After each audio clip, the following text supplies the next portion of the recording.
Hello. Welcome everybody to today's edition of Human Conversations.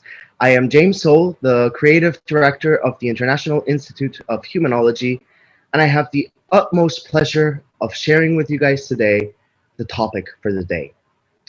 Today we're going to be talking about the individual responsibility in the COVID pandemic. And here with us today we have four wonderful panelists that are going to be discussing this topic. Let me introduce them to you. The first person I would like to introduce to you is Farhana Vohra. Farhana is a person who specializes in positive psychology coaching. She's also a motivational speaker with her own boutique called Meraki. She has created popular workshops where more than 13,000 people have attended virtually. She has created an Instagram live program called the Global Life Series, which aired in August 2020, and much more. She is connecting with us, if I'm not mistaken, all the way from Mumbai.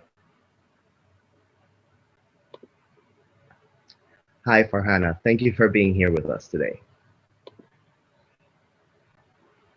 The next person I would like to introduce today is Gregors Graham.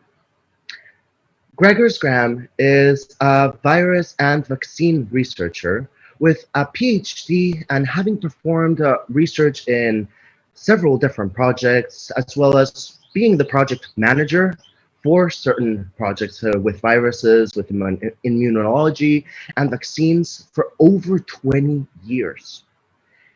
With international experiences, an MBA, he's also an entrepreneur, a consultant, and several roles within the pharmaceutical industry.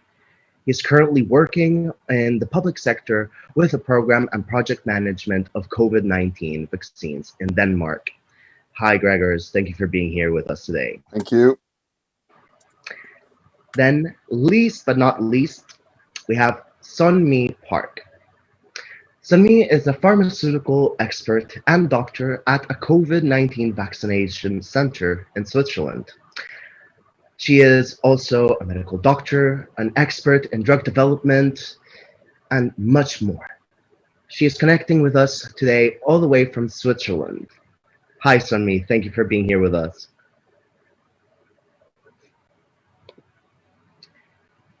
And lastly, we have Jessica J. Lockhart, the founder and creator of Humanology and the International Institute of Humanology.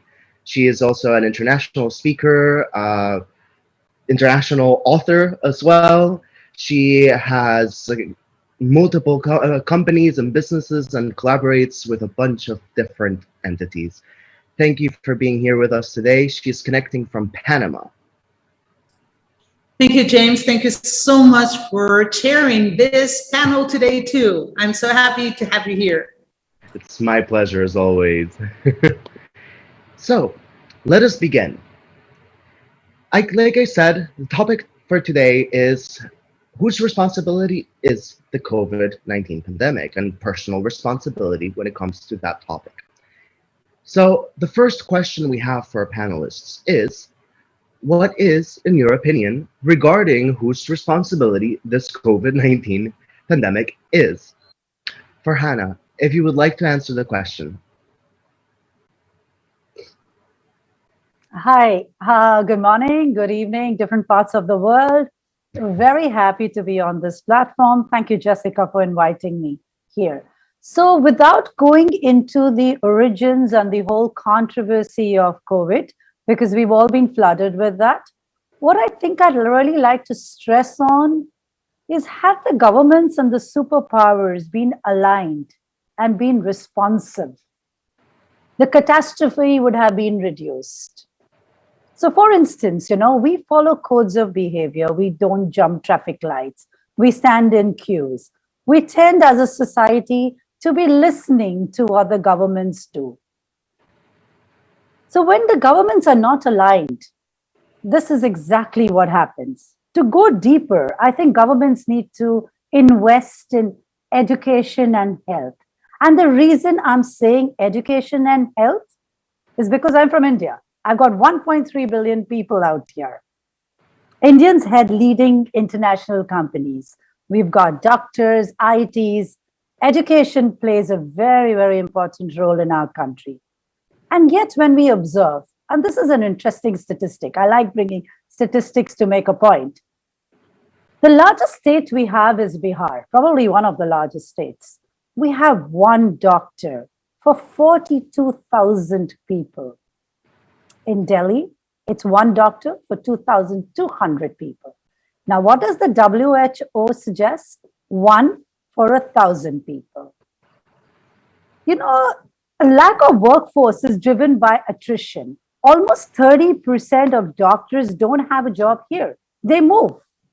And if this gap continues, somewhere along the line, we'll probably have by 2030 a 3.3 million gap.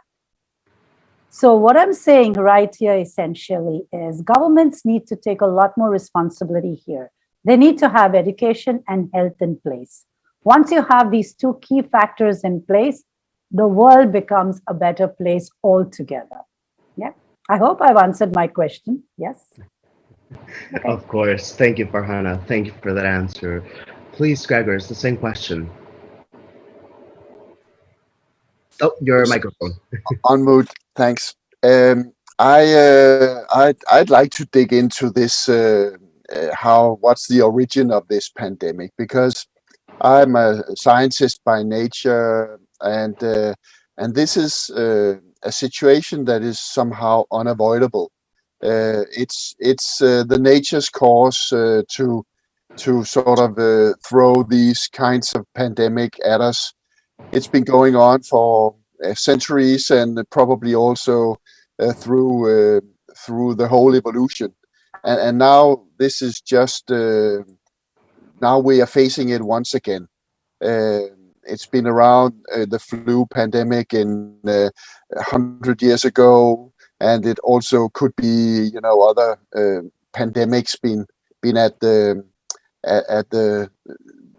world stage many times before. This is just another one of it. So it's actually no one's fault as I see it. It's just a random chance. But of course, this is creating a lot of problems, because we have a different world now than we had many years ago. So I think every time a pandemic comes around, it's a new pandemic, because the society has changed since the last time.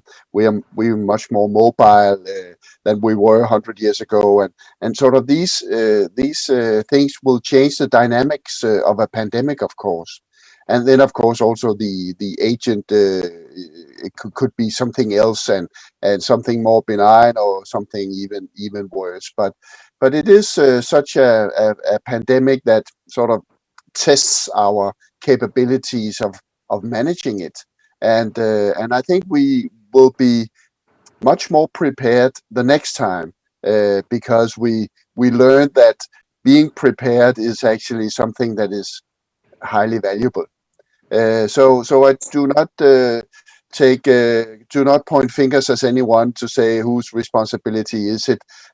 But I think we have learned so much from this pandemic, so we'll be much more aware that this is something we need to take into our consideration, preparing for the future. Yeah. So that's how I thought about this question. Thank you. Thank you, Gregors. Thank you for that answer. Yeah, let's hope that we learn from this. Yeah. On me, please, the same question. Hello, James. Thank you for the question. I would like to actually continue where Gregors was pointing to, and I entirely share the view that so there are probably two things. The one is we have an agent, or we have a bacteria, or we have a virus. In this case, it's a virus. But the second question is, who is responsible for the pandemic? And I think these are two things which we should actually discuss separately. And from my standpoint, the virus is not responsible for the pandemic. It's a virus, and we have, I don't know, Gregors, billions of viruses in the world, different types. And actually what we did, what we are going to do with such a situation, that actually leads or does not lead to a pandemic. And I also agree that hopefully we have all our learnings now from this situation and will be better prepared next time. Currently, I'm not sure, because we are still in this kind of defense mode and not really, thinking further.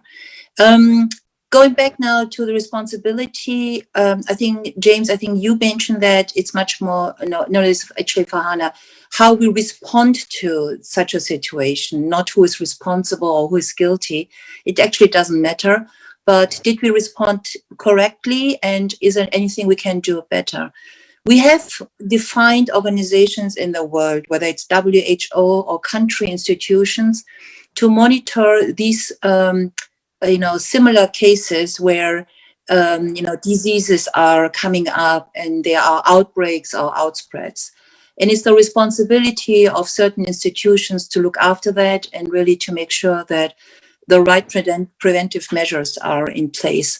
And I think that's something, where probably we did not do the right job, simply because we did not expect that. Again, if you don't expect or if you don't see it coming, then you are simply not prepared.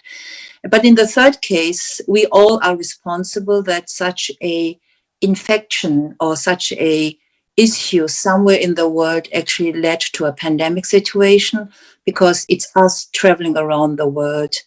It's us meeting with other people, and it's us actually transmitting this from one person to another person. So we all are responsible for this situation where we are, but therefore we are also the solution, hopefully, for the future.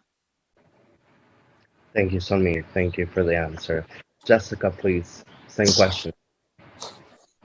Thank you, James. I am lucky because I'm the last one to answer. So I'm going to try and connect all three comments by the three previous speakers. There's something that we say in Humanology that is taken from different philosophies, like, for example, Ho'oponopono, which is a very old, ancient Southern Pacific philosophy of life. And in Ho'oponopono, we learn that things might not be our fault, in spite of which they can still be our responsibility. And I think that in the world today, with the pandemic, that is precisely what is happening. Yeah, we're not questioning whose fault the pandemic is. We're discussing whose responsibility it is. And in my humble opinion, and as a humanologist, I would say that it is our personal responsibility, the responsibility of each and every single human being on Earth. When a few centuries ago, or a few years ago, I don't think it's even centuries, somebody discovered that pregnant women were dying when delivering their babies because there were not enough hygienic methods being used during delivery, things changed. And suddenly, doctors decided to keep the space sterile and clean so the death rate would be reduced. And it was drastically.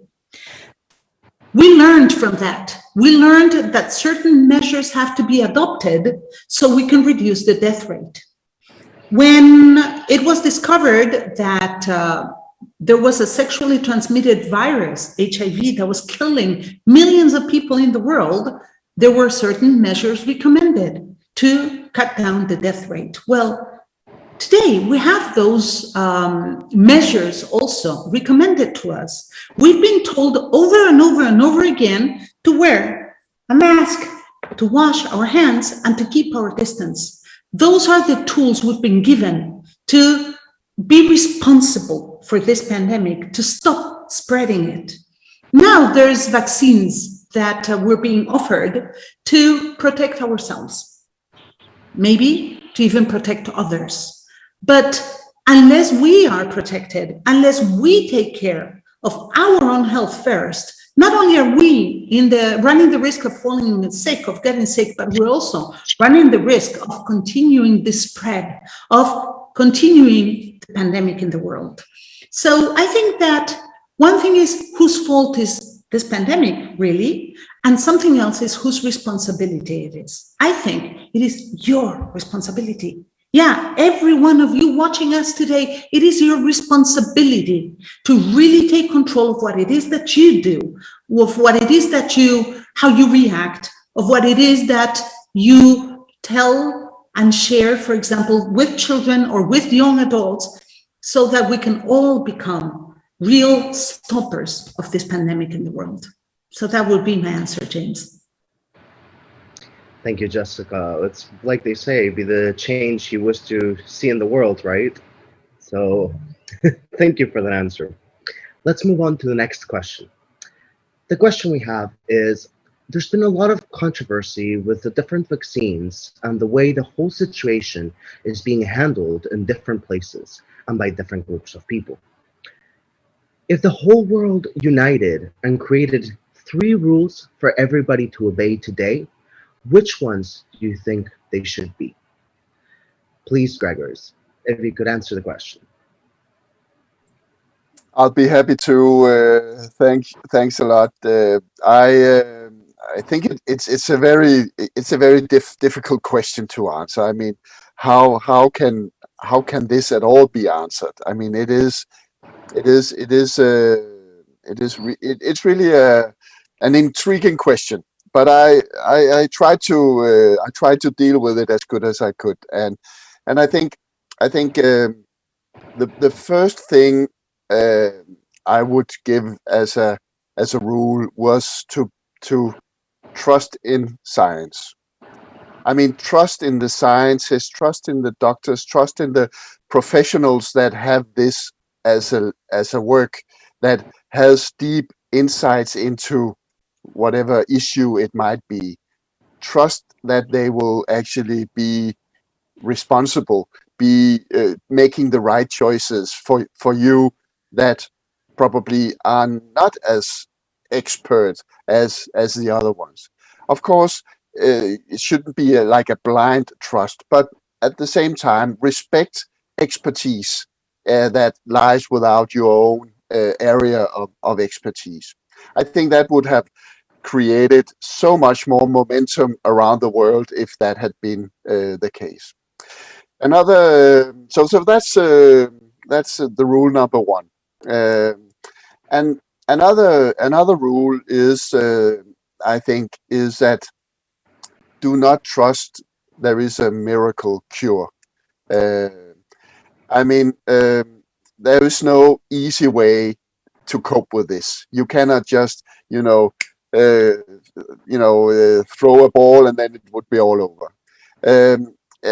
When I say there's no miracle cure, being having worked with vaccines and everything, you could consider a vaccine as a miracle cure because it's so effectful. It will really change the paradigm for this pandemic around the world. But if we do not consider the vaccine, there is actually no miracle and no easy solutions here. It is hard work. So that is my rule number 2. The last rule, if I only have 3, and the last rule is actually sometimes you should remember that spending money now is actually cheaper than spending more money later.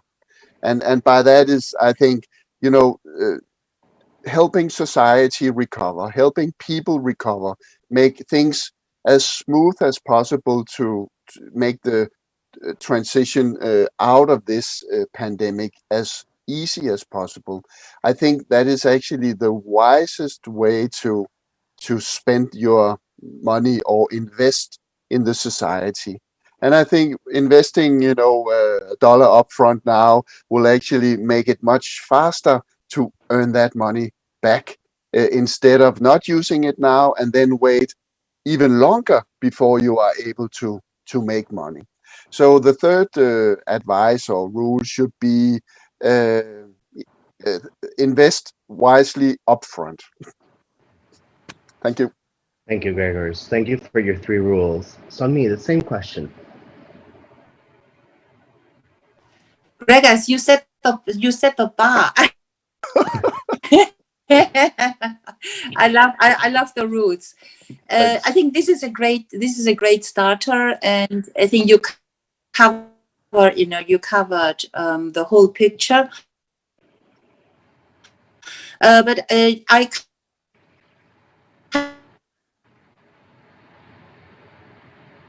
kind of thought of the rules which we carry, and I think the rules are already out there. He's a physicist, is a German physicist, who said in this interview, it's an aerosol. It's a disease transmitted via the aerosol mask for 3 weeks, then 3 weeks. And I will never forget that, because it's actually super, super simple. So my rules are very, very, straightforward. Wear a mask. Number 2, get vaccinated. And if you cannot be vaccinated, number 3 is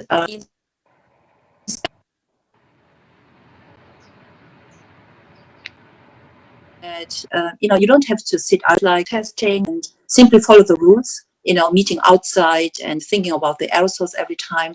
That's really the kind of the last thing you can do. And then all 3 together actually would kill the pandemic, probably within 1 or 2 months.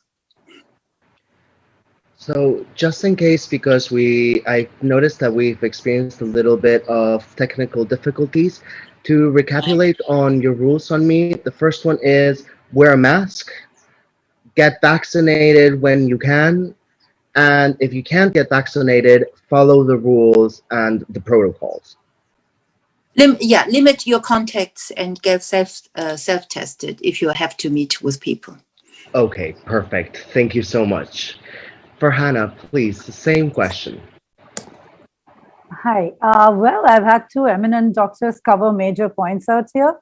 But to me, I feel the 3 rules that I would stress upon: vaccinate, mask, distance. And when I say vaccinate, there's a lot of talk on efficacy of vaccination.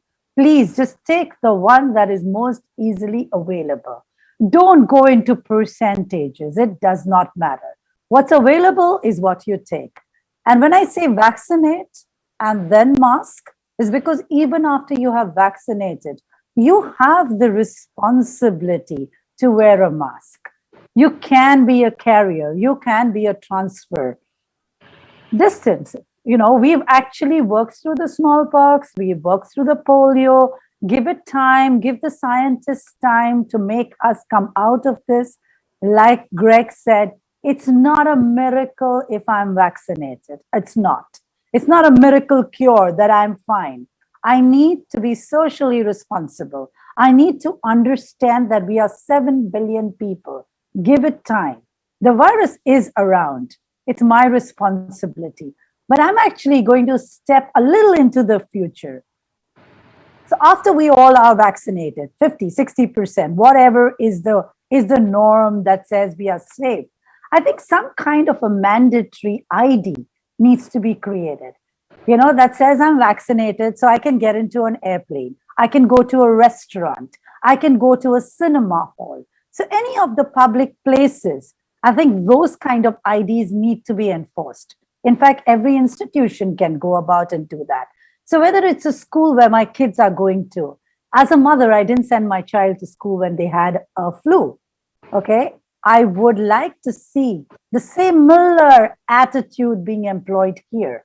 So if the school enforces all kids need to be vaccinated, I think that's one thing that needs to trickle down into most institutions. Be more responsible, guys. That's it. End of the day, like Son said, we are not blaming people. It's how we respond. That ability I have for myself. It's very easy to point fingers to say, you know what, the government had to do that. That's exactly my point, even in the past. The only thing the government really needs to do, educate and invest in health. Don't create wars, guys. Go and do the right thing for humans. And the last point that I need to close with. Today is the time to be kinder, to have more compassionate. we are a very, very privileged crowd sitting here. Okay, it's different time zones. We have the time, we're having a coffee, we're having a juice. Give back to society. Today is the time when we need to reach out and give back. So yes, that's my point of view, my humble point of view. Thank you so much. Thank you, Farhana. I think that there's actually some phone providers that are starting to do the ID card that you just mentioned, so like that people can know whether they've been coming in contact with people that have COVID or have been vaccinated. So I think that that is starting to happen little by little. Jessica, please, the same question. Thank you, James. I'm going to try and answer the question. It says, so what 3 rules should governments implement and make obligatory? I'm going to try and answer that question by referring to myself, okay? I don't want to point fingers at anybody, so I'm going to use myself as an example. Many of the people watching this today will not know, because they don't know me, that I am a high-risk patient. I have a medical history that makes it impossible for doctors to treat me whenever I get sick.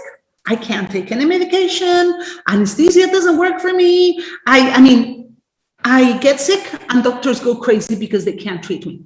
So in my particular case, not taking the vaccine represents a very high risk of death, because if I catch this little bug that's all around the world, there's nothing doctors can do.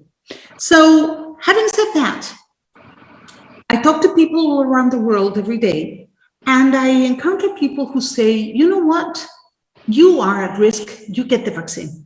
I'm young, I'm healthy, I'm not going to get sick.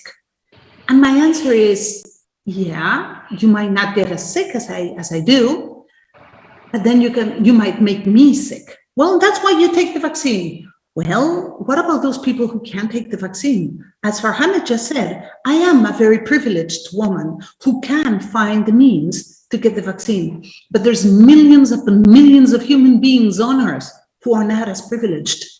And you deciding to not take the vaccine because it might have some side effects on you that are uncomfortable or that are hard might kill either millions or thousands of people.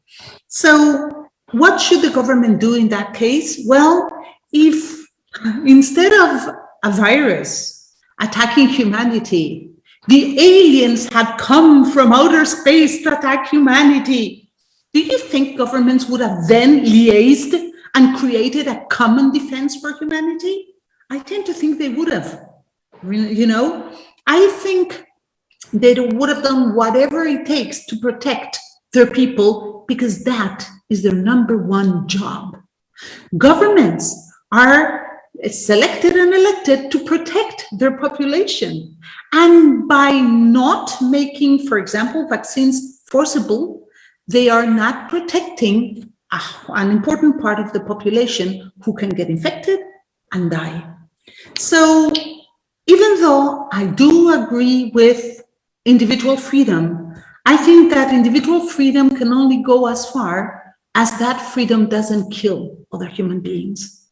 And I'm sorry, ladies and gentlemen, this is what we're talking about today. We're talking about death. We're not talking about me getting sick, having flu-like symptoms. We're talking about me dying.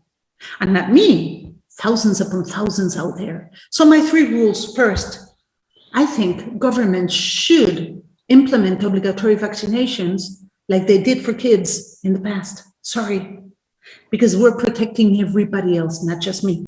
Second, I think the precautions should be still maintained all around the world. I know it's very uncomfortable to wear a mask. I hate it. It's really uncomfortable to keep the distance from my friends and my loved ones. I want to hug everybody because I'm a hugger. But this is not over. As Sonny said, we're still in the middle of the pandemic. You can just go back to the places where they thought they'd already conquered the pandemic. How are they today? Well, many of those places are completely red, on red alert, because the figures are growing again. So I think governments should still impose strict rules. And third, I think governments should make a greater effort, should really do a better job at supporting those who don't have the means. I'm sorry, I moved to Panama, and the pandemic here was very harsh. And I understand that the Panamanian government, for example, is not very strong, and they had difficulty supporting their people, like in many other countries in the world. But the people here were told to not leave their houses for 7 months. They could only leave their house for 2 hours every 2 days. That means they couldn't get any food. And yes, the government gave away a little food, but it wasn't enough. Governments in the world, if you're part of a wealthy country, it's your obligation, your duty to help the world now, not just your immediate friends, but the world at large. I think that's something else the governments should be doing. They should get together and they should really tackle this as a global pandemic, not a national one. And that's what I would recommend. Thank you. Thank you, Jessica. Thank you for your rules and thank you for the information. Yes, the governments should be a little bit more liable on the actions that they take towards the people and how it affects them indirectly. You're very right. Let's move on to the next question we have. The final question is, responsibility and liability are not exactly the same thing. What else can the normal person do in their lives today to act in the responsible way? Sunmi, if you could be so kind. Yes, of course, going back to the rules, follow the rules. But the other part which we touched briefly is, I think now it's, and probably already last year, we should have, looked after our people much more carefully. And I'm really talking about the children, and I'm talking about the lonely people. So it's not about to prevent death now anymore. I hope that those who are really at risk are now vaccinated or will get vaccination soon. But now what we need to do is really understanding and agreeing that a life, being isolated and putting the kids behind the screen at home for a year is not a solution at all. Actually, the kids lost the entire year of their childhood. And that's something I don't want to repeat again the next year. So I think our responsibility now is making sure that the kids can continue their normal life, meaning that we as adults, we have to follow the rules very carefully, but also we need to introduce measures to protect the kids in their communities. And it's so simple. For a school day, get a test for the kids, sending to the school, they have a normal school life and going back.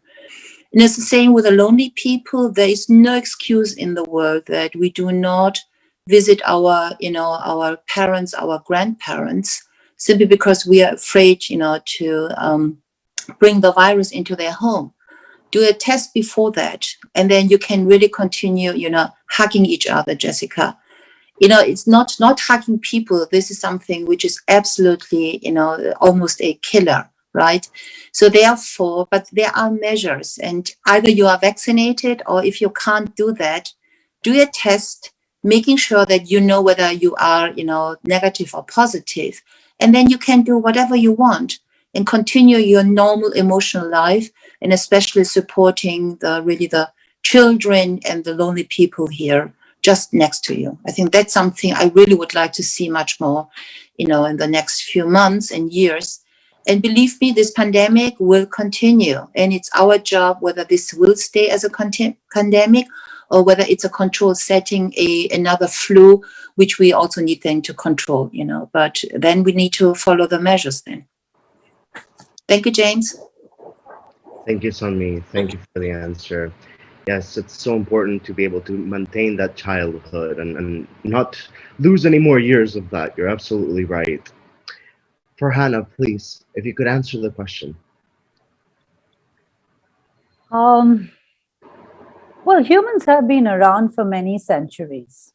So we've survived pandemics, we've survived situations, whether it's the last 1918 Spanish flu, in 1665, we've been around. So the one word that I really like to say is we are not Homo sapiens only. We are Homo prospectus. which means that we have the ability to see a bit into the future. We have the intelligence. Whether we exercise it, that's a different point of view. But we have been given that. So I'm going to shift a little because I've been invited here as a positive coach. So I'm going to shift away from the two doctors. So as a positive coach, the one thing that I know is we live in our mind. All of that is happening on the outside. So I've already said that we need to practice the physical attributes out here. Now I'm going to go a little inwards. We're constantly being bombarded with news. You're always being told what is the next thing that's happening. This country has got this in the red. I can't go out. I'm sitting in an apartment out here. Those things filter into our being. We live in our mind. So at this moment, if I just ask all of you out here, where do we live? One common supersonic destination. And I'm sure it's not the physical address, it's here. This is what is our mecca of thought. We need to create stronger filters to bring strength into us. We need to be stronger in every which way. Our thoughts are mere catalysts for our feelings. So it's all about the mind and the heart. How I think is how always my life is panning out. If I practice being stronger today, I will be stronger. And not only for me, for my family, for my kids, for people around me, for my friends. So that's one thing I'll definitely say. Lead a more holistic lifestyle. Okay, now is the time to practice that, to truly invest and practice, be stronger holistically, exercise. So all the key factors on the physical elements, I would bring it. And the last would be breathe, learn to breathe. We are known with the first breath that we have, and our life goes away with the last breath. How many of us really know how to breathe? I don't mean shallow breathing. I mean, spend some quiet time on your own. Breathe, meditate, yoga. Those are things that make us stronger. So I have deviated a little from the question. I have three eminent people out here that are covering the other factors. As a happiness coach, I need to say this. Happy people are more successful. We are more resilient. We are stronger. We are creative. And we can come out of this in a thriving way. We don't want to just survive this time. We want to thrive it. Yes. So, James, have I answered that properly? Yeah. Okay. Yes, definitely. Thank you. It's like here in the Institute, we believe in optimism and the effect of optimism. So you're absolutely right. Yes. Gregor, that's why me and Jessica connect so much. Exactly. Well, they say great minds think alike. Gregors, please, if you'd be so kind. Yes, thanks, James. I speak out of my personal experience when I answer this question, because when this pandemic had started and actually showed to be much more severe than we originally had thought, then I asked myself, how can I help? I mean, what do I have of competencies that can actually make this easier or somehow help? And at that time, I accidentally was in contact with a researcher that was developing a COVID-19 vaccine. And I said, well, I'll be happy to help. How can I help you? Because I think if you have expertise that can, that actually can be utilized in a positive way in this pandemic, you should throw yourself into it and then do it. And I actually also look at Sunmi and say, well, this is also what Sunmi's been doing. I mean, she now works as a physician, and she works doing vaccinations at a vaccination center. And I think that is exactly the examples that we need. And I'm actually the project manager of a COVID-19 vaccine development project. So I think we need actually to take some personal investment or some personal action and say, how can I actually do something that would make this pandemic go away faster? And I think that is something we all should think about. What are the competencies that I have that can be utilized for this? And also, I mean, just having this this live streaming and answering, posing these questions and answering these questions is actually also putting your expertise at the benefit of the whole world, so to say. So even though you're not a doctor or you're not a vaccine specialist, I mean, you can still use your competencies and expertise to do the right thing that will actually make the pandemic go away sooner. And I actually was inspired for this answer also because I heard like a motivational speaker that was telling about the Olympics team of the British rowing team, and they wanted to win the gold medal, and they had like a mantra that said, "We will only practice at something and do something that will make the boat go faster." And every time they should do two things, they would say, "Will this make our boat go faster?" And if the answer was no, then they actually wouldn't do it.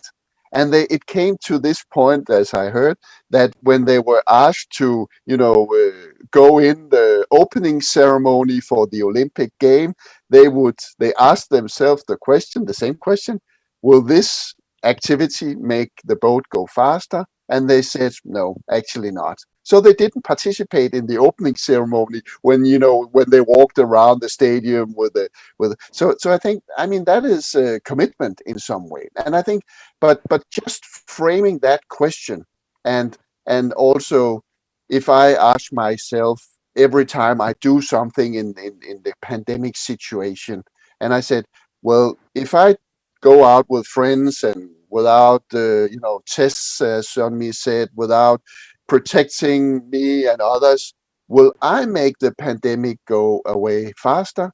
And the answer to that is actually no. It will not make the pandemic go away faster. It will actually make the pandemic go longer, be here for a longer time. So I think it's really not easy, but I think it's actually important to take that responsibility in yourself and say, how can I help? And also, how can I avoid making this worse?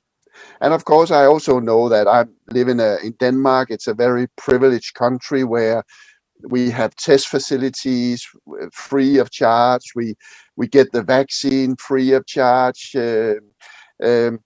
But in other countries, the situation is completely different. So I also understand that what I do in my country is actually not the same what you do in your countries. I mean, in Panama, it's probably a whole different situation, as I heard Jessica talk about. So I also would like to stress that there's actually no pointing fingers at anyone that just can't do it. And also, some people are actually threatened by income loss that would kill them if they do not, go out of the sort of if they need to, bring food to their house or work, it will create a risk for the pandemic. But I mean, they should also live and survive, and their families should be. So of course, there are situations where you just can't be compliant and do all the right things. And I fully understand that also, because we live in different countries, and the situation in one country is not the same as in others. But I think overall, the overarching question is, how can I help, and how can I avoid this pandemic be stretched out at a longer time? So I think that is something we all should ask ourselves actually every time we do something. Thank you, Gregors. I think you've given us and the audience a lot of food for thought. So, Jessica, please, the same question. Thank you, James, and thank you all the previous speakers for their answers. I would like to answer this question going back to the first one, which is, whose fault is this? Whose responsibility is this? If we accept that it's not our fault, that we don't know whose fault it is, but it is our responsibility, each of us has that responsibility. I agree with everything that was said. It is our responsibility to try and do something that makes it go away faster, as Gregor's just said. I agree with Farhana, it's our responsibility to focus on ourselves and to take care of ourselves, to learn how to breathe or do things that will keep us healthier, stronger, and more focused on continuing. And I agree with Sonmi. Yes, there are certain people here who suffered a lot, and we have to do whatever it is that we can to make it easier for them. Like you mentioned, children. Well, I think that is part of parents' responsibility. Sorry, I think it's part of the parents' responsibility to teach their children that there are certain new rules that have to be complied with. I fully agree with you, Sonmi, when you say our children can't continue being locked up because it's like being in prison. I think it's also a heavy, very heavy burden for parents as well to have their children at home and have to teach them and train them. Not all of us are teachers. So that puts an extra burden on all of us. So people living alone, mental health, all those issues are fantastically important. I totally agree. But they all go through the same filter. Those all would be facilitated should everybody consider themselves responsible, even children. If we taught our children that there are certain rules that they have to be responsible for, like when we teach them to say thank you when they're given something, or to say please when they want to ask for something. Well, if we taught our children to really respect the new rules of the game, I think things would go much better. But I also think there are other people who are a bit more responsible, that can do a bit more than just watch out for themselves and apply the rules themselves.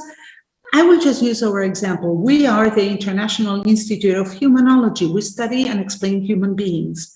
And since the first breakout of the pandemic in the world, we immediately organized ourselves to try and help out. We created a live program that was broadcast every single day for 7 months or 8 months, I don't recall, that was called Humanology in Times of Crisis, where our humanologists and optimism coaches connected live on a volunteer cases to offer people different ideas, different tips, different methodologies to deal with the different aspects of the pandemic. We started organizing human conversations like the one here today for precisely the same reason, to give voice to people who could help others handle the pandemic. And I think a lot of people did the same we did at the Institute.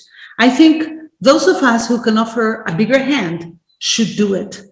Those of us who know how to help people deal with stress, deal with anxiety, deal with fear, deal with the lack of even economic resources, well, we are part of humanity, aren't we? And unless we all unite and we all make the extra effort, we go that extra mile, humanity is paying. And we might not pay the price directly ourselves. I'm already vaccinated, I keep in my house, well, we might lose other people that we love or we care for. So I think that the responsibility we each of us have is what should drive us in that extra mile, both personally as well as professionally, both individually as well as globally and socially. So I encourage everybody who's watching this today or who watches it in the reruns, because a lot of people watch it in the reruns, to ask themselves not only what Gregor said, is this going to help the pandemic? But I would also ask you to ask yourselves, am I doing everything I can? Am I protecting myself and others? Am I being a good member of humanity? That's what I think every one of us could do and should do. And I will leave it there, James. Thank you, Jessica. Thank you for your answer.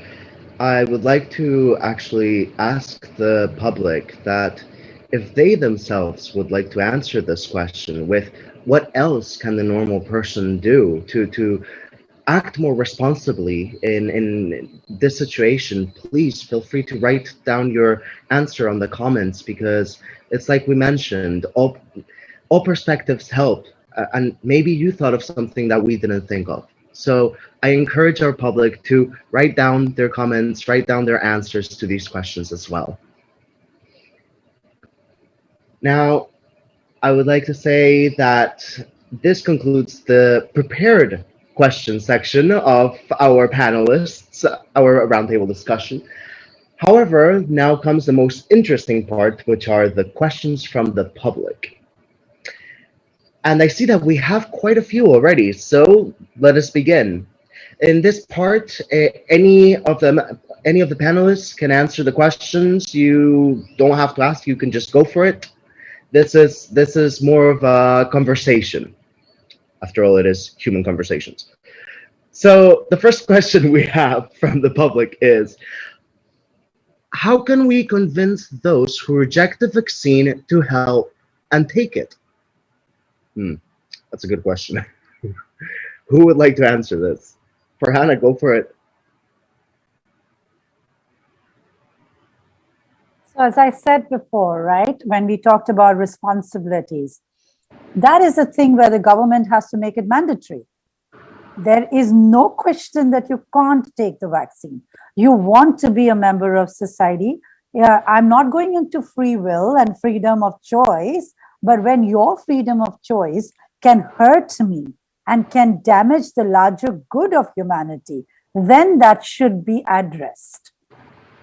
So that is something which I feel that somewhere an authority comes and enforces this, because otherwise we will always be on the crossroad of somebody saying, you can't take away the freedom of choice of mine. I don't want to be vaccinated, but you not being vaccinated can damage my kid, can damage the office, can damage the person that's flying in the aircraft. So that's my point, which I had at some point said earlier. Thank you, Farhana. I think Gregors wants to answer the question. Yeah, I think the voluntary way is actually the better way. I think it should be free choice, and of everyone to have the vaccine or not. And I think actually the voluntary part of it will make it more attractable, because those who do not want it for some reason, they can actually not have it, and they are not forced to have it. So we don't get all that noise around the bad vaccines, because all those who don't want it, well, they don't. I mean, you shouldn't just take it. And I think so I think it will actually create a much better momentum for vaccines if we leave it to be free of charge and voluntary to get. And I think if the vaccines are good, then I mean there will be benefits surrounded by having a vaccine. And I think some of the governments, they are doing some nudging for actually having the vaccine shots, because if you like have a mobile app on your phone and you can show that you are vaccinated, you can actually get into all the fun places in the world, to bars, and you can hang out with your friends. And so it's actually, I mean, it's quite a good value proposition to get a vaccine, because you can actually do what you did before the pandemic if you have one. And I think that's the attraction of the vaccine. And if it's attractive enough, then you will have it, I'm sure. So I think the voluntary part is actually probably the best way to do it. I would like to echo Gregor's comments and add something else. Guys, we talk about something where probably still 99% of the world population does not have access to. So now talking about people who don't want to have this, where 99% of the world population does not have any chance, I think it's a very luxurious question, which I actually don't kind of think about this. So I work in a vaccine center, and every day what you see, and they all come voluntarily, And what you see is actually more and more people are coming because they said yes, because their relatives, their friends got the shot. And then they see they are absolutely safe. They have sometimes some few reactions, but actually after that, they feel safe, they are comfortable, and they are kind of, free now. So by just leading by example and just being someone who got this shot, with a full purpose, and then just convince others and just be an example to your friend who might be worried. So I see this now every day, that people who had for various reasons, who did not have the shot, they are now changing their mind. And therefore, I'm not really not worried about, as long as we have 50, 60, probably 70% of the voluntary vaccination rate, I'm entirely fine. I rather would like really to pay attention to those who do not have access to this, okay? And those who want that in these other countries, they should get it. And in these countries, in Africa, South America, and Asia, if they do not, want that, then accept and respect that. But everybody who wants to have it should have an access to it. Can I say something too? I fully agree with you, Sonia, of course. I think that human beings, and this is something we usually always teach in Humanology, human beings only act for one of two reasons. There's only two reasons that move human beings. Only two, and a lot of people don't know this. There's only two. We act because we're trying to either avoid some kind of pain, and it could be any kind of pain. It could be that we don't want to feel insulted. We don't want to be physically hurt. We don't want whatever. We don't want to lose something. Or we act because we're trying to gain some kind of pleasure. And it could be any kind of pleasure. It could be something materialistic. It could be something emotional. It could be something even spiritual. So when I encounter a person who says, I don't want to get the vaccine, I ask him, so what is it that you're trying to avoid? Or what is it that you're trying to achieve? What is it that you want to get? Because once we understand that, we are more capable of discussing the situation with them. We are capable of really talking about the reasons behind their decision. And we can either understand what is moving them, or we can talk about it and give them our own perspective that might be similar or different.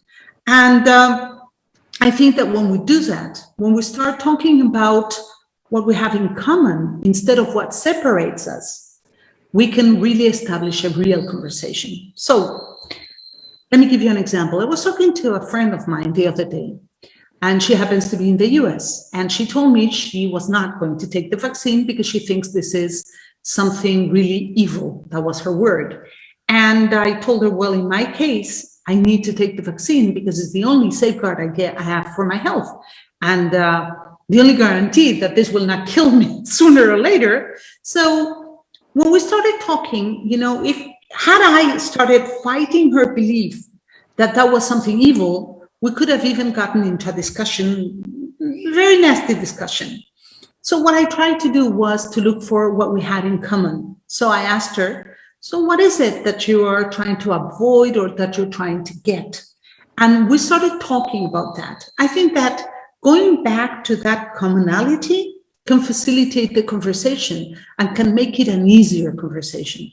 So if you are in a discussion or an argument with somebody on this issue of the vaccines, for example, look for whatever it is that is motivating them, and then look for the common aspects between your beliefs and theirs. That will make the conversation a little bit easier. And then going back to what Sonia said, yeah, there's millions upon millions of people who have no access to the vaccine. And I think that should also be considered as part of the obligations of the nations, and not just a national duty, but an international, multinational one. I think that is something all governments should really tackle, because, come on, I was lucky. I was born in the US to white parents. Did I choose that? No, I didn't. So did you choose to be born in Korea? No, you did not. James, did you choose to be born in Spain? No, you did not. Farhana, I don't know if you were born in India. I'm assuming you were. Did you choose that? No, you did not. The mere fact of being born in a certain place already determines part of our fate. And that's nothing we choose. So why are we constantly making people pay for that throughout their whole lives? I think it's about time we start helping them. It wasn't their choice, but it is our choice to try and help them too. Okay, I'll shut up because I can continue talking. Thank you, Jessica. Thank you for your answer. I see that we have quite a few questions from our public today, so let's try and see if we can answer all of them before we run out of time. The second question is, will vaccines also be obligatory for kids? What do our panelists think? I think we answered that a little bit. Yeah, it's already, I mean, it really depends on which country, okay? And in Europe, it's now approved, so from 12 to 18 or 16, I mean, it's actually 18 now. A1 vaccine is already approved, and the authority who looks after vaccine programs, including for the children, they have now issued their recommendation, or actually their decision. It's not obligatory, of course, for the kids, but also it's not generally recommended. It's only recommended for the kids who are who have other medical diseases, you know, for other medical reasons why they should be protected. So it's not a general recommendation. And James, let me put it in the other way around. The pandemic actually affects the adults and especially the very old people. So I cannot imagine of any scientific kind of reason why we should vaccinate the kids in general as a must and not vaccinate the old ones or the adults first as a mandatory. If we have that discussion, then we have to start with the most vulnerable, the at-risk groups first, and not with those actually, you know, who have probably the kind of the least risk. And then we may have to compare actually what we did in the past, you know, probably this was, Gregor's one, was it the smallpox in the 60s, where the entire globe then agreed to, you know, to have a mandatory vaccination programs. And that, of course, affected everyone. And it was super successful. But again, we have a different scientific reason with this COVID situation than with a smallpox. Can I ask a question? So me, because I'm not a doctor, and maybe if I have the question, some of our listeners also will have it too.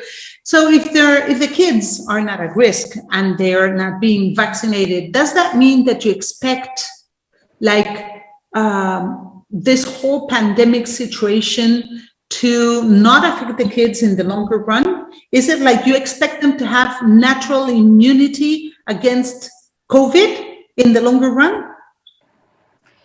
I compare that in terms of this risk, not in terms of the real risk, but children versus adults.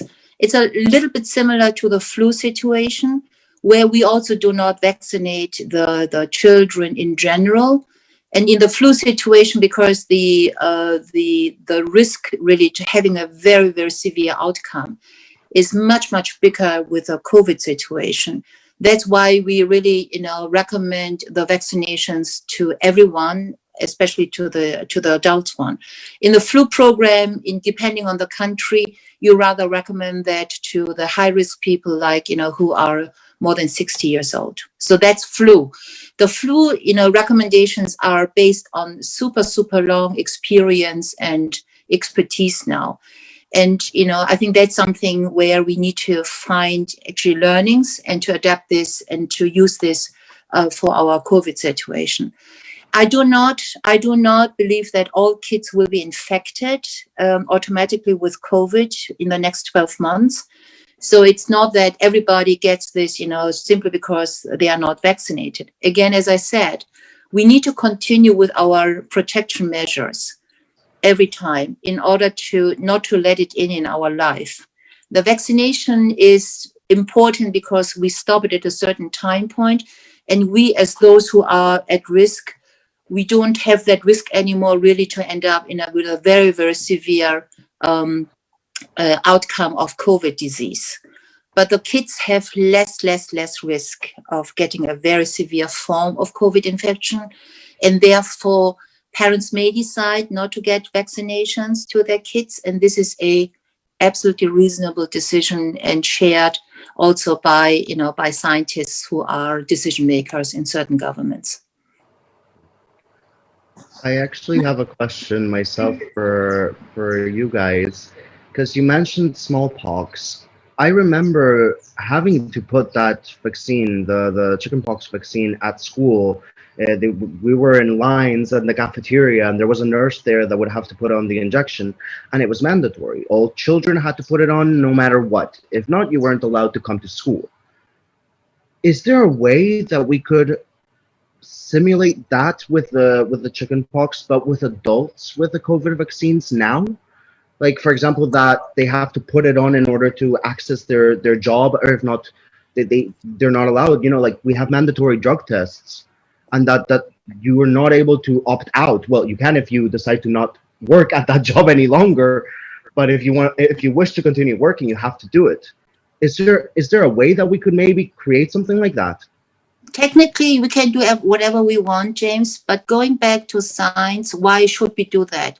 Gregor, please help me. What is the infection rate of, what was the infection? Smallpox does not exist anymore outside of the certain laboratories in the world.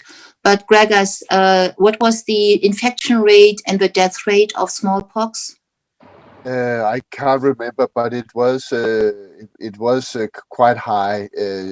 And chickenpox and smallpox is something completely different, and not in the same category at all. I think the last case of smallpox was eradicated maybe in '84 or something. So that was the last case in the world. So we actually are able to eradicate a virus, so no one on the planet is infected any longer. So I mean, we as Sonmi said, we can do whatever we want, but it of course it comes with a price and some consequences, and I think that is that's where the experts should step in and say, what are the consequences of the choice?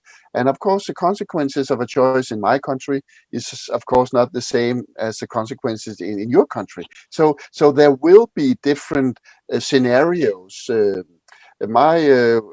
of my daughters are born in Australia, where smallpox vaccination is sort of a part of the children program, vaccination program.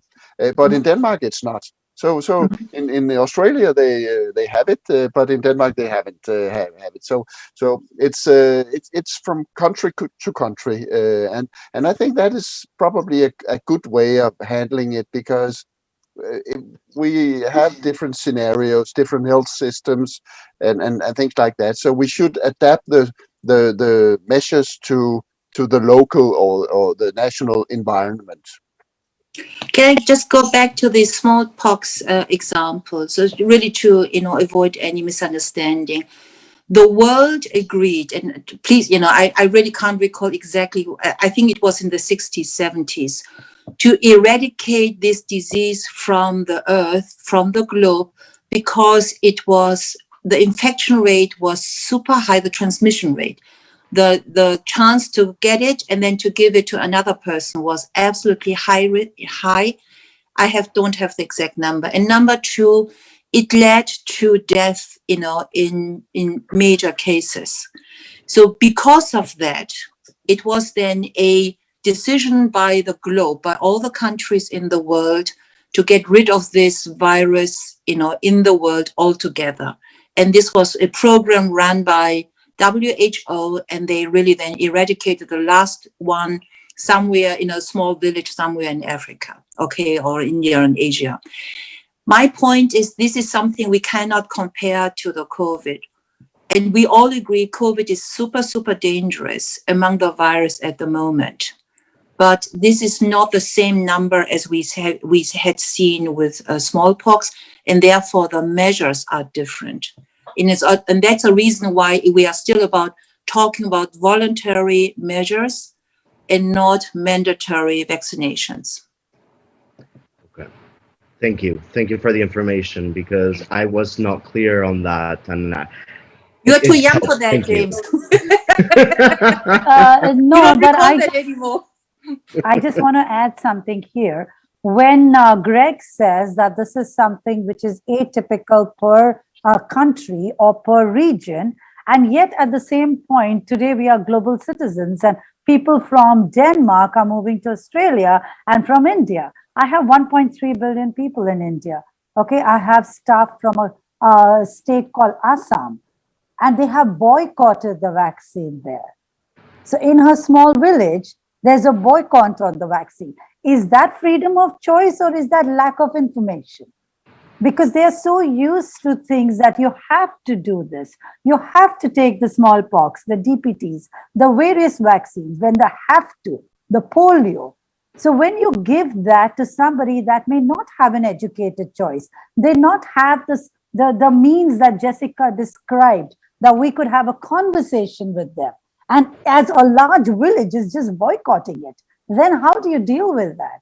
How do you deal with people that go from Denmark to Australia, to India, to Africa, when we don't make something which is potentially such a dangerous virus? If you don't make it mandatory, if you don't say the vaccine has to be taken, which is what probably James' point was right here, that it was mandatory in his school cafeteria. So I just wonder that, how do we handle that?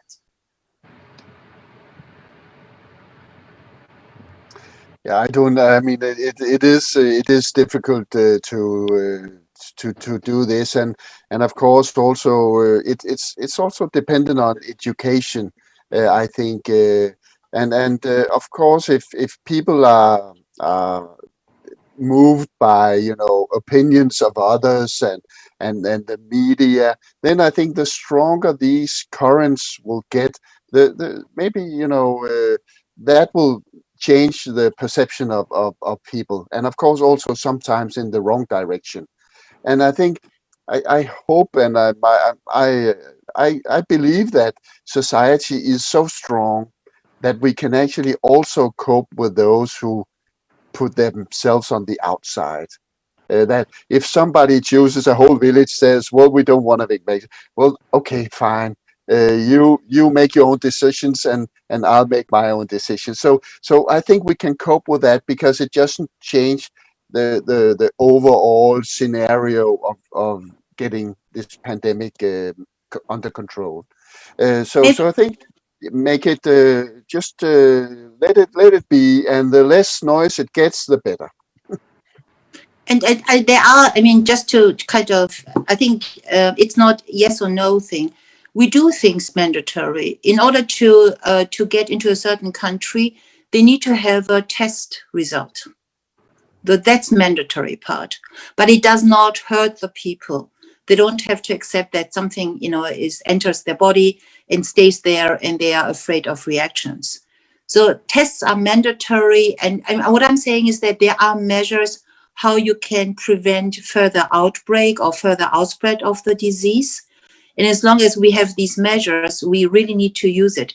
And for the village, for example, to be honest, in order to have an immunity in a country, you need to have a roughly probably 60 to 70% of the people vaccinated.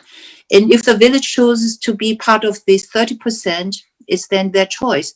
And then you can, for example, add other measures. If they want to leave their village, go to another area, they need to be test negative.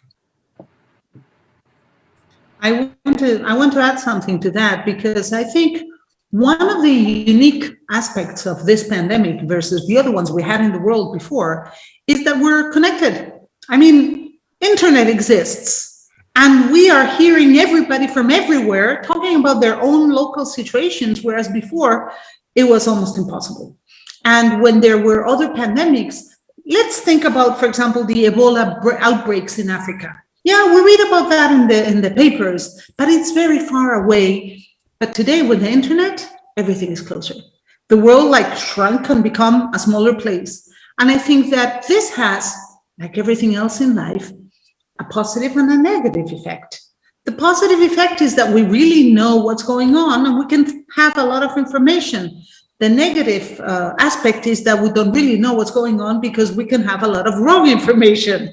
So I think that one of the lessons of this pandemic is that we really have to double check the facts and the information, that people have to learn to handle information very much or much better than before. In the past, we had a local newspaper, and that's what we read. And that was our source of information. And we almost believed everything the newspaper said. I remember when I was a young girl in the US, when I was 18, people would only watch the local news. They wouldn't watch national news or even international news. So they never knew what was going on in the rest of the world. They only cared about their local, because they cared what was happening in their immediate community. But the whole world shifted, the whole thing changed. And today we are more open to reading, hearing, watching things from the outside, from the whole planet. We're more open to doing it than before, but at the same time, we're more prone to not questioning everything, because we still are in the habit of believing what we're told. If it's on the news, it must be true. If it's on the paper, it must be true. That's how we used to believe, or what we used to believe in the past. And that belief hasn't completely changed yet. So I think it's very important that a great effort is made to educate the population, not only on the vaccine itself, but also on the information they receive.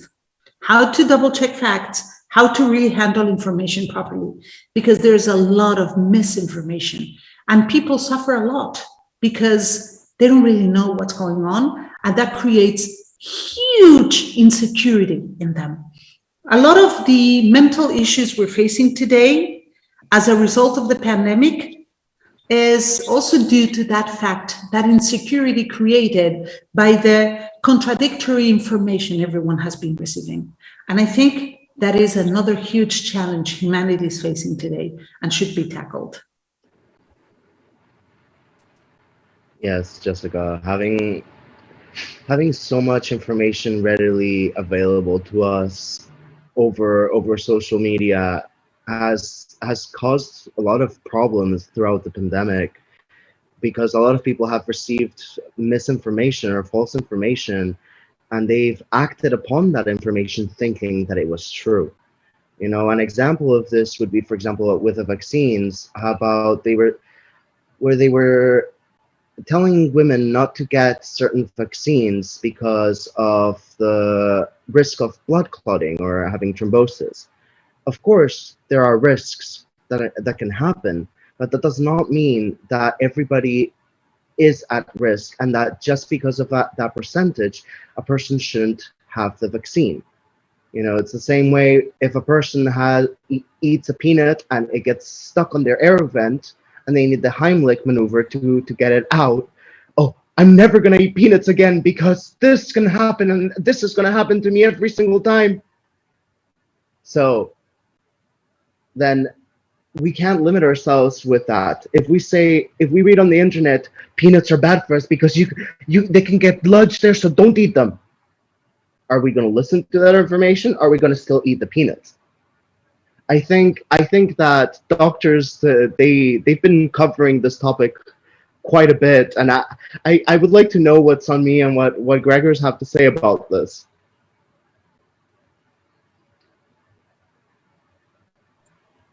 I don't know. I mean, it is. It is. I heard the director of the health ministry, director of the board of health in Denmark, saying that that all medication has effects and side effects. So the good thing should be that the effects should be a much better value proposition compared to the side effects. And I think that goes for all medicine as a general rule, that you shouldn't take medicine that is actually worse than the benefits you get from it. So I think, and that also applies to vaccines, the same principle. But the vaccines we have today are I mean, very good. But it is an individual decision to take medicine because yeah, it is. That's the best I can formulate it. Thank you, Gregors. I see we have more questions. Let's try and see if we can fit one more in before we finish the show. It says, to the doctors, do you think we will truly go back to what life was like before?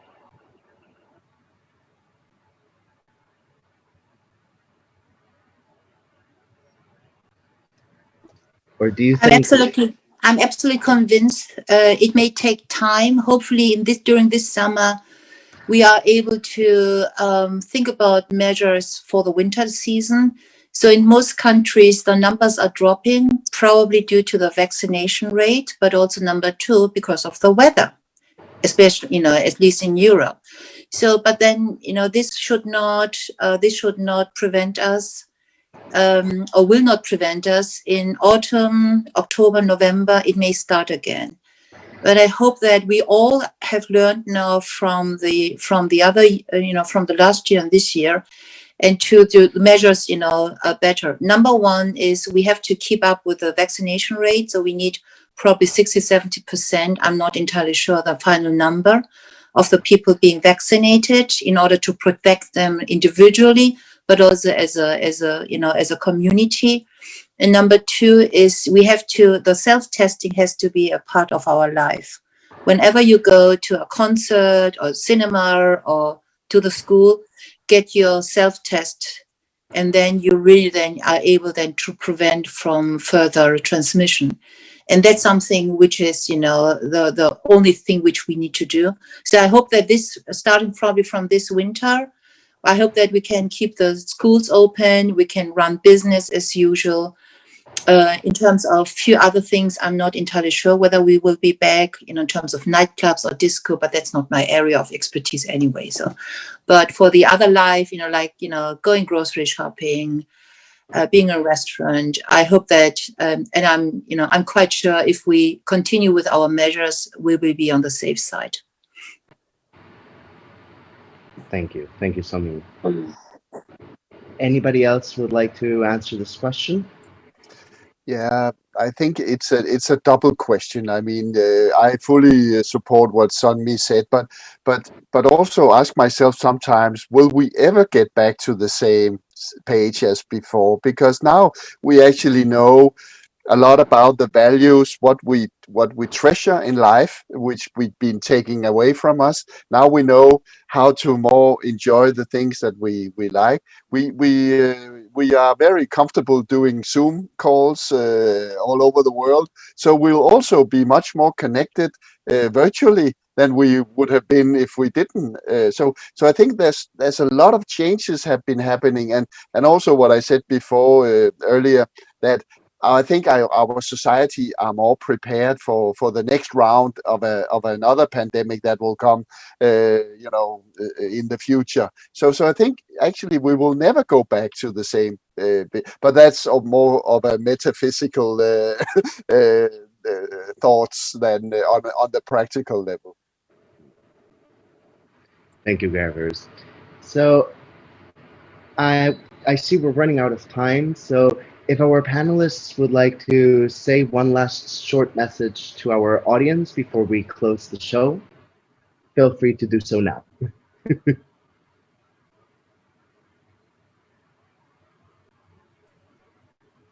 Okay, I shouldn't be the first one because I am the hostess at the International Institute, but no one's talking. So the only thing I want to say is, well, the virus is here. The virus is not going away. We have to learn to live with it. There's no other way. And there are many ways to live with it, but we have to learn to live with it. So everyone, take control of the situation and try to deal with it the best you can. And if you don't know how to, ask for help. There's tons of people trying to help out. So ask for help if you need it. Thank you, Jessica. I would like to add that the virus will be with us, but all the measures we already know, they are protective, and you should not be worried about the future. We will have our life back in this way, Gregors, as you said, in many ways, but we will be in control of this. But that's because you all will contribute to this and you all act responsibly. Thank you, Sonmi. I'll top that and then say, well, the three advices, throw yourself into it and help with all the capabilities you have. Do what you can. Help us, help the whole world by doing something yourself. Thank you. Well, that concludes our edition of today of Human Conversations. I would like to say thank you to all of our wonderful panelists for participating here today and sharing all of your expertise with us. I surely enjoyed it, and I think our audience did too. So thank you, thank you, thank you. And I would like to talk to our audience to let them know that the International Institute of Humanology is going to be taking a little break. However, we are still going to be present on social media. We will still be posting different quotes and the challenges and the videos and a bunch of different things. So do follow us on our social media, on Facebook, on Instagram, on YouTube, because we will be constantly posting things like that. However, Human Conversations and other programs will be taking a little break for now. Thank you for being here with us today. We'll be back, James. You forgot to say we'll be back in September. Thank you. Thank you. Very true. Thank you. Yes, we will be back in September. That is correct. Sorry about that. So, like I said, just follow us on social media in the meantime, and then, well, we hope to see you back in September with all of the Human Conversations that we have prepared for you. Thank you, and have a nice day. Thank you, everyone. Thank you, everyone. Thank you. Bye.